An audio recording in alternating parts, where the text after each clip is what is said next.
All traditional assets can be perpetually produced or devalued by natural free market forces, except Bitcoin.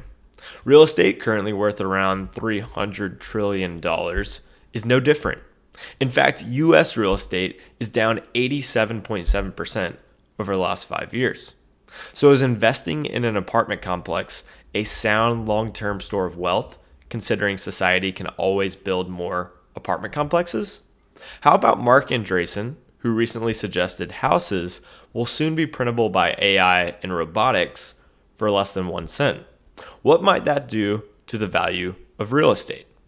Real estate is often perceived as an adequate investment due to everyone's need for housing.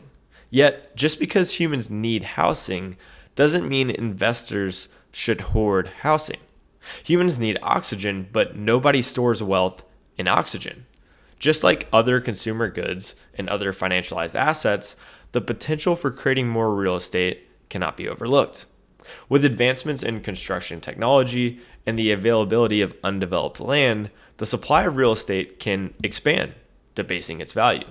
It's worth noting that roughly 50% of Earth's land remains relatively untouched by humans. There is still a significant amount of undeveloped land that can be used for a variety of purposes, including housing, farming, manufacturing, and energy production.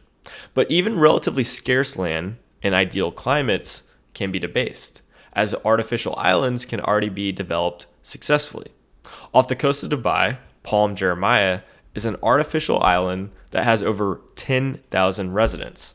Consequently, in the event that land becomes scarce, humanity possesses the capabilities to either create additional land on Earth or explore the possibility of space travel.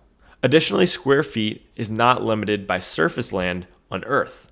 The Burj Khalifa is the tallest building in the world, standing at 2,716 feet and 164 floors. Humanity can build up too. This expansion upwards in construction was enabled by Henry Bessemer, often regarded as the father of the steel industry. His one-step process, introduced in 1855, revolutionized the production of cheap, high-quality steel. Moreover, the concept of owning real estate is often more of a legal construct, as it is an immovable object involving a ledger entry in a government database. And it's also more easily subject to taxes and regulations. This means during times of war or excess government spending, real estate can be taxed more heavily.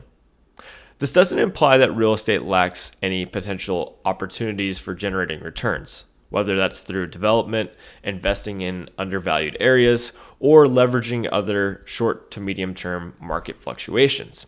It simply highlights that concentrating a significant portion of wealth in real estate is a bet against human ingenuity and entrepreneurial ability to innovate and expand supply, devaluing the significant wealth stored in real estate. Now, most importantly, the core of this argument is not just speculation that we'll eventually build more apartment complexes or discover more efficient ways to build homes, although both are likely. It's that unlike savers of Bitcoin, holders of real estate must face the possibility that their supply will continue to increase in the future. As other real estate holders begin to recognize this truth and begin to understand that Bitcoin is a superior alternative because it certainly cannot be debased and touts the necessary properties of good money, then the price of these assets relative to Bitcoin could begin to fall significantly even before any massive supply increase. And that would just occur from just a few holders cashing out for Bitcoin ahead of time. Markets are forward looking. If Bitcoin is going to be more resistant to debasement compared to gold, real estate, or other assets, even if it occurs very slowly, then you should still cash out to Bitcoin sooner rather than later. That's why Bitcoin has a compound annual growth rate of 138% over the last 13 years. The world is rushing out of inferior assets and funneling capital into the apex form of property.